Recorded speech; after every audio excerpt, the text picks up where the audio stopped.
Yo, back once again with another video, man. As you can see, I'm outside for this one. Try to do this review so many times, but I was going good a couple minutes ago when I was recording it, but then I got distracted by pedestrians. I'm just gonna keep it at that. Now,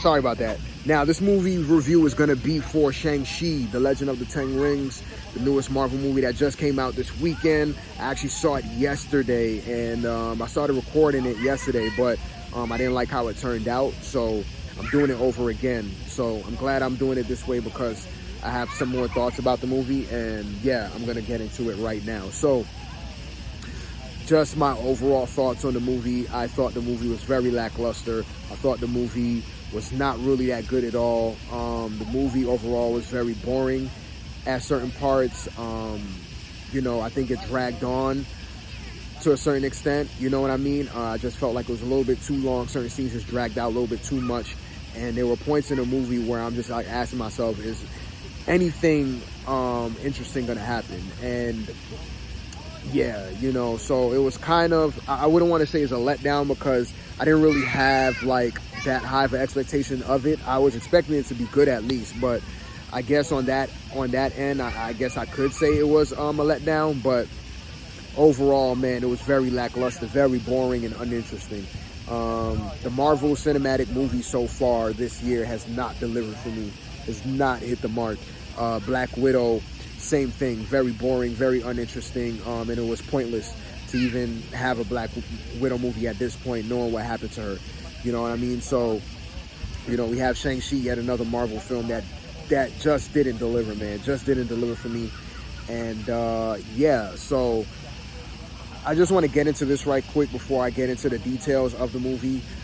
I will say that with the MCU, with the way that it's going, I will say that like my hype level or like my anticipation for, seeing new Marvel movies or TV shows is dwindling like little by little. You know what I mean? I don't have that excitance, I guess that's a word, or the excitement. I don't have the same type of excitement that I had before for Marvel movies.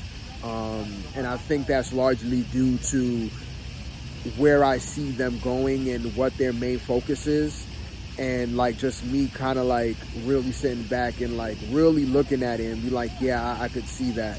One of the YouTube channels I always watch is YoungRipper59, Eric July. He always talks about this, always talks about, the current state of American comic book culture and what they pretty much thrive on and what their pretty much main focus is.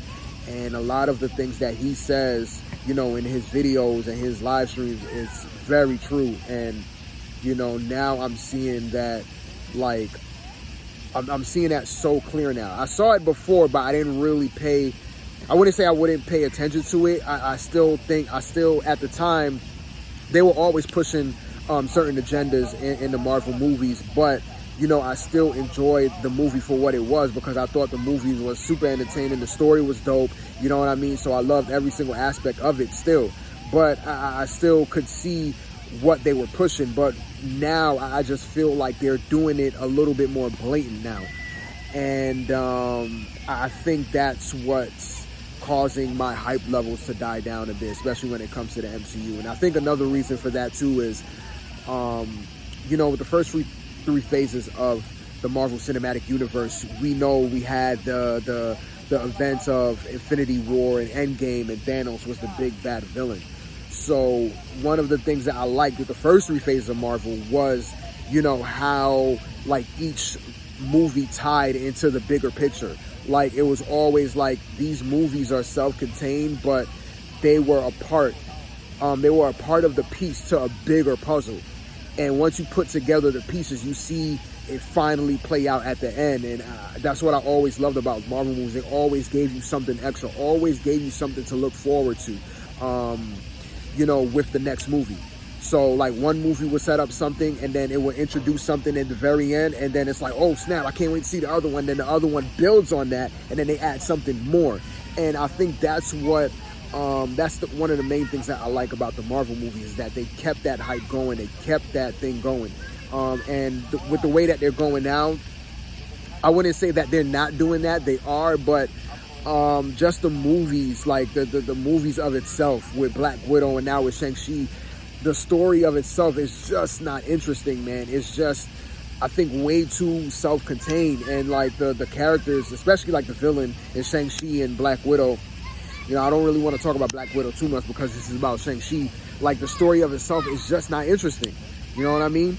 And it's still a big mystery as far as like where the MCU is going to go from here. Now, we all know that the MCU is trying to set up the multiverse thing and trying to bring other universes into the MCU. That's like the whole big thing right now. But there's still a lot that's left on the table. Like, we still don't know a lot of things, and like right now it's like they're taking their time to like reveal certain stuff. Like, they're saying certain things, but it's just still like we don't really know what's going on. And I just feel like with this film they should have just like, okay, here we go, you know, not to explain it in full force of what's to come, but I guess, I don't know, it's just a slow start. I guess that's what I'm getting to. I think it's a slow burn, it's a slow start, but from what we got right now with the movies in particular, it's not, Marvel is not delivering right now, man. Like I said, Black Widow was a dud, and this one is kind of a dud too. I will say that Shang-Chi is the better film than Black Widow, but even with Shang-Chi, man, Shang-Chi is not really that good of a movie. The action was really good. The special effects was pretty good. I did like the last fight scene at the end with Shang-Chi and the father. And one other thing I did like is how they use the rings as a weapon, because when the father like shoots out the rings from his arm, like the rings could do all sorts of crazy shit. Like, the rings could could form like kinetic energy, and all the rings could connect kinetically, and it could form like this sort of lasso, and then it could like wrap around, you know, the people like the people that the father was fighting, or whoever's using the rings. Like, they could just, how they used it as a weapon was very ill, and I really like that. However, I would say with the rings though, I was expecting them to go a little bit more in depth with the rings. And what I mean by that is, I thought that they were going to explain how the rings work and where the rings came from and what's the power source and what's the rings capabilities. You know what I mean? I thought it was going to go into that. But with this film, they just introduced the rings to us, and it's still a big mystery as far as like what actually are these rings, like where do they come from. Now, in one of the end credit scenes, they were kind of like speculating and alluding to it, but we still don't know where these rings come from. So I guess the main point of this film was just to introduce the rings, just see how the rings work and see how the rings look. And then in future MCU movies, you know, especially with Shang-Chi popping up, we're probably going to get more of an answer as far as like, okay, what these rings are, because I feel like these rings are an important piece to the future MCU going forward. Now, one of my biggest gripes with the film is I thought that the film was going to be a little bit more, like way more grounded than what it actually was. And what I mean by that is, I thought that the movie was going to be set in this like real world, you know what I mean? Just dealing with kind of like real life type of events, you know what I mean? You know, it does start off like that, but it doesn't end like that. So like in the first half of the movie, it's mostly set in like San Francisco, California, and then they go to, I think, Hong Kong, China, or somewhere in China.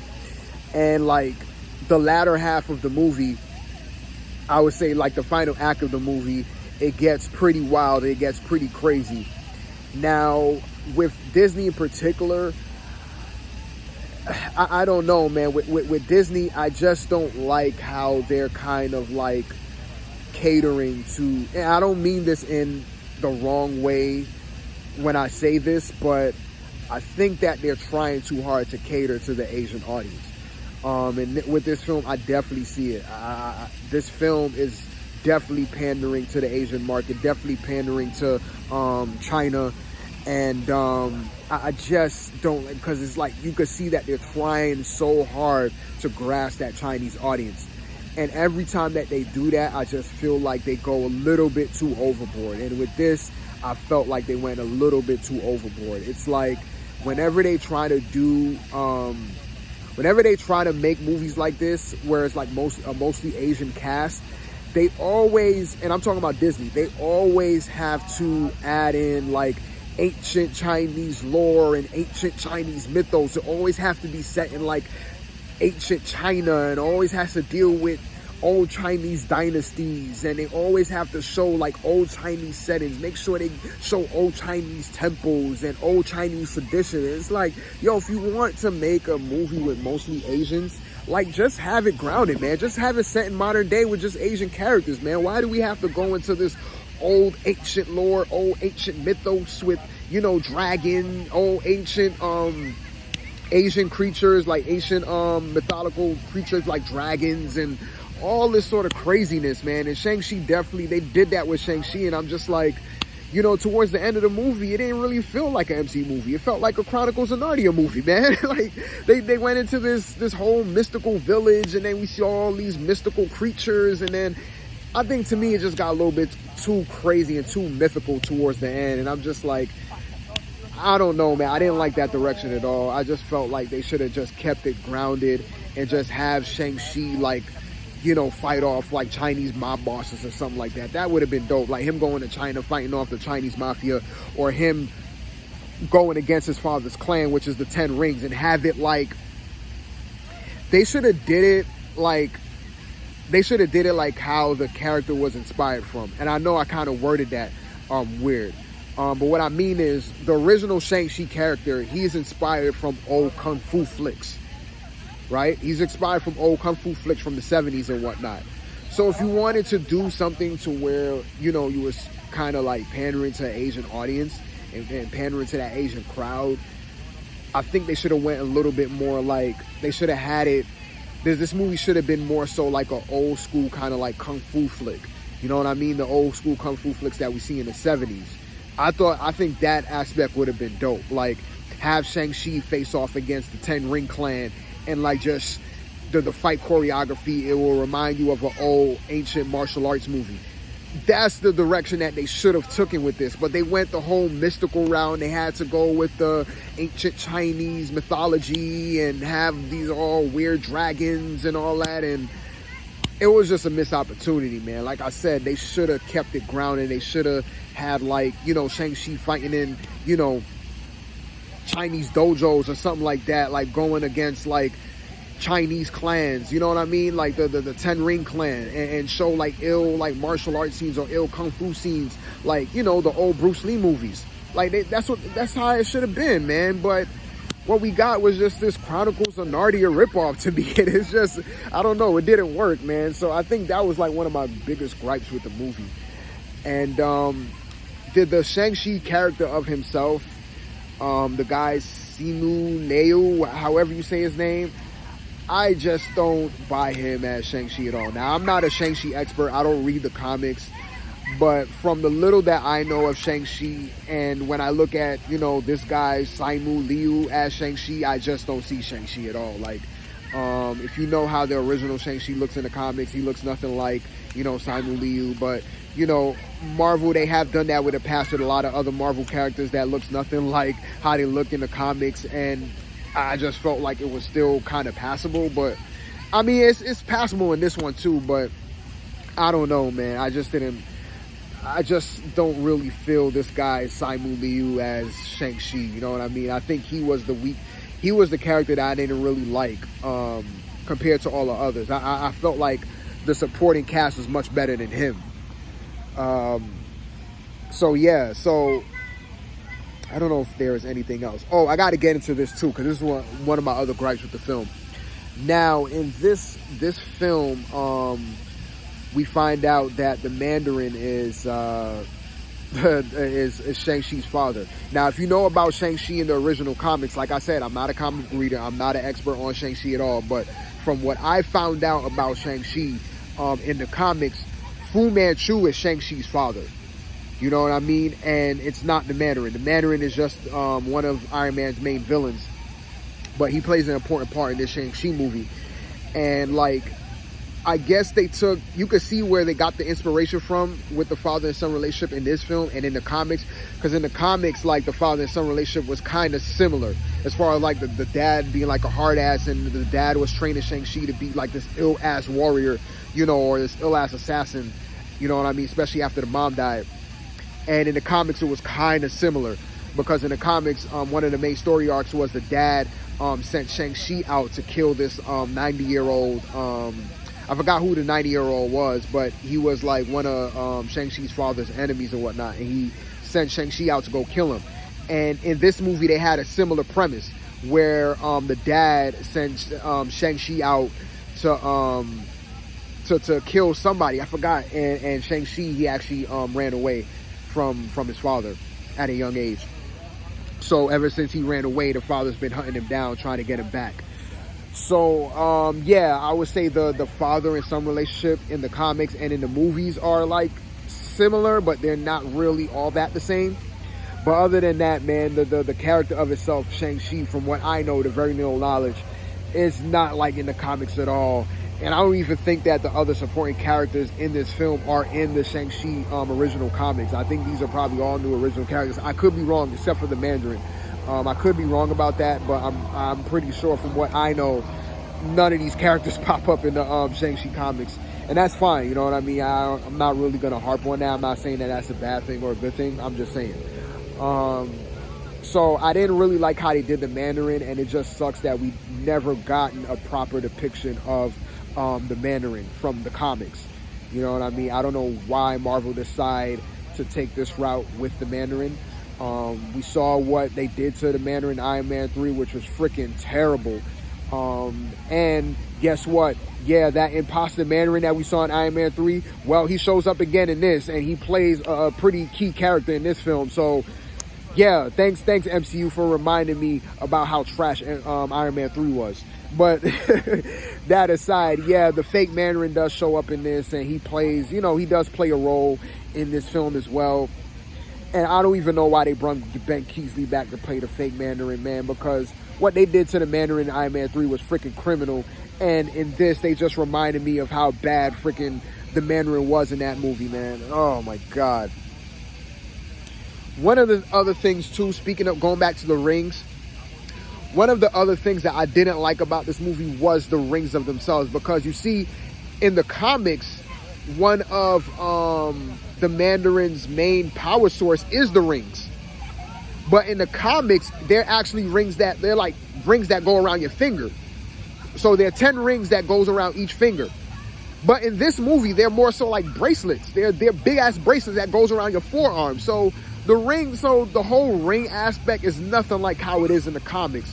You know what I mean? And I believe in the comic books also, each ring had a certain ability, to my knowledge. I may have to look into that a little bit deeper, but from what I know, like each ring that the Mandarin had a specific ability. And like I said, that was his main power source. That's what he used to try to take over the world. And in this one, is like the same thing, but like I said, the rings are not rings that go around your finger. They're more so like big-ass bracelets that goes around your forearm. I guess they didn't want to do the whole finger ring aspect because we already had that in like, you know, with Infinity War, with Thanos, with the Infinity Stone. So I guess they didn't want to go with the whole ring aspect because it's kind of similar to the whole Infinity Stone thing. I'm guessing that's the reason why they went with the whole bracelet idea, but I just wish that they kept it more truer to the comics and have, you know, the Mandarin wear the 10 rings on his finger. But I guess, you know, with how they set it up and stuff like that, they had to go with the whole bracelet idea because if you watch the movie, you'll see that, yeah, I'm not going to get into it too much. But yeah, man, overall, like I said, this movie did not deliver for me. This movie was lackluster. It was okay at best, just like how I thought about Black Widow. Very okay at best. Like I said, the action was pretty good, especially the action at the end, the last fight scene with Shang-Chi and the father. But everything else was just boring. It got stale at certain points, and it just was uninteresting. I was just sitting through this movie like, man, when is something interesting gonna happen, man? So far right now with the Marvel Cinematic Universe, it's kind of a letdown for me, man, as far as the movies go, and even with some of the TV shows. Now, I haven't seen Loki, or I haven't seen Loki in its entirety. I have seen the first 2 episodes, and I still haven't finished it. But the only thing that I liked out of the MCU so far this year was WandaVision. I loved WandaVision is my shit, man. I loved WandaVision to death. and that was like the best thing to come out of the MCU so far this year. So hopefully with the Eternals and with Spider-Man No Way Home, they do deliver a solid movie, because right now they're 0 for 2, man. And we got 2 more coming up at the end of this year. And I'm just hoping at least one of them is at least great. You know what I mean? Because with Black Widow and now with Shang-Chi, man, it's just a letdown, man. It's just a massive letdown. And they're not good. They're not really that good. I wouldn't say they're terrible, but they're not really that good at all overall. So I think I pretty much wrap my thoughts up from there. So I don't even think I have that much to say about this film. I'm trying to think before I go, because if I end this review right now, I'm pretty sure I'm going to think of something. I'm like, oh damn, I should have said that in the review. So I'm trying to think real quick on what else I'm missing. I don't think I'm missing much. I guess I could go into the end credit scenes.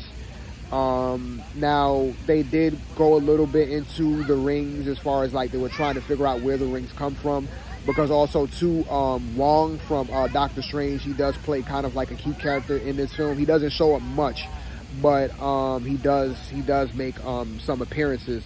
And towards the end, there's an end credit scene with him and Shang-Chi and a couple of other Marvel heroes that we are all familiar with. I'm not going to say who, but basically they're going into, like they're trying to figure out where these rings come from and the power source. And they kind of allude to certain things, but we still don't know where they come from. And then, of course, there's another end credit scene where we see Shang-Chi's sister setting up the 10 Ring Clan again, because it pretty much got dismantled because the father got killed, and now she's setting it up again. So it's going to be interesting to see what they do with that. I don't know if she's going to be a villain of some sorts. The way how the scene plays out, it kind of looks that way, but throughout the movie, you know, she doesn't really play like a villainous role like that. Like in the beginning when she first showed up, she was like that, but like throughout the movie, she was more so like one of the antagonists. She was helping out Shang-Chi throughout the movie. So, but at the end credit scene, it seems like she's going to be some sort of a villain. I don't know. I mean, I could be wrong about that, but the way how the scene played out, it does seem like she's going to be more so the villain. And like I said, she's setting up her own. She's resetting the whole 10 Ring Clan thing. So she's going to be like the new leader of the 10 Ring Clan. You know what I mean? So it's going to be interesting to see where they take that. And I did like that character a lot. I did like the sister character a lot. I like the sister more than Shang-Chi of itself. I did like the mom. The mom character was good.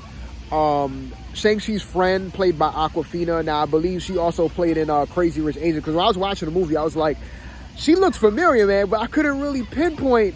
And then I was like, isn't that the girl from Crazy Rich Asians? One of the main character's best friends in the movie. I was like, that had to be her. And I think, yeah, it is her. So the chick name is Awkwafina. I'm not really too familiar with her. But yeah, she's in this. She plays Shang-Chi's friend. And I did like how they had I did like their relationship, because they didn't go full-fledged and like saying like throughout the movie teasing that they were going to be together at the end. They kind of like remained friends in the end.